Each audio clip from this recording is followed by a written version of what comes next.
All right, guys, so I want to show you some of the ins and outs of the GloryAir ultrasonic humidifier. So a few things about it, kind of ran through the manual here before we're getting rocking and rolling. So want to make sure we have everything ready. So we're going to go ahead and pop in the batteries in the actual remote itself. That's going to make things a lot easier when we're turning it on and off. And then you can see some of the differences with regards to it at the end of the day. So you do have a remote. You can do on, off, sleep, mist, timer, humidity, and then color light. You can control all that on there. So that is very important that it is available to you. So you don't have to actually be touching the unit. Now, cool thing is, as I'm putting this on here, you're gonna see these little spots right here on it. These do light up and they are touchable. I guess that's the right way to put it. So you can actually touch those sections and that will turn on the unit as well. So if you don't have the remote, you have a secondary option or way to make it happen.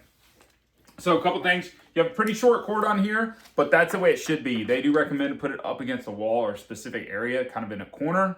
That is one of the recommendations of it. So a few things, after looking at the manual, you do have the options to use the mist outbound, which is gonna be this piece right here. You can see I have, the tube right there with this little piece, which is going to kind of mist in all directions. And then you have a directional mister, which would change this to be pointing it in one direction. Now, a couple things. You want to fill it up. You're not going to fill it through the tube section. You're only going to fill it through this section right here. So you're actually going to pour water into this, and there is inlets on both sides. See these little sections? That's where the actual water is going to go. So you're not going to be putting it anywhere else in this. Once you put the water in there, it's going to start to fill things up. A couple things, you want to descale it on a monthly basis. So you're going to use a combination of white vinegar and water, and then you're going to clean everything out, which is super important.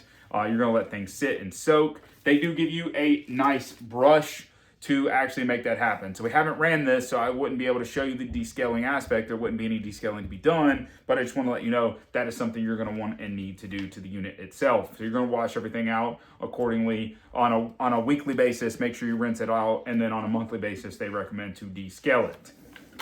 You do have an aroma pad on the left side of the unit. Take a look. So that's where it's going to be on the left side of the unit here. So it is a little push in and push out. So this pad, you want to take and clean it out. You can drop it's like some type of oil or smells on here, so it would also mist a smell as well. And they say 5 to 10 drops, or just as strong as you would need it to be, which probably is not 5 to 10 drops.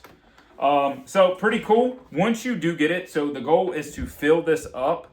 So fill it to the proper level first, and then you're going to turn it on, and it's going to take anywhere between 5 and 10 seconds for the pump to start working, and then it's going to come on. You're going to see the mist happen. Bada boom, bada bang. So guys, pretty awesome. Thanks GloryAir for sending this out to us. We're super excited to use it. So just like always, definitely check it out.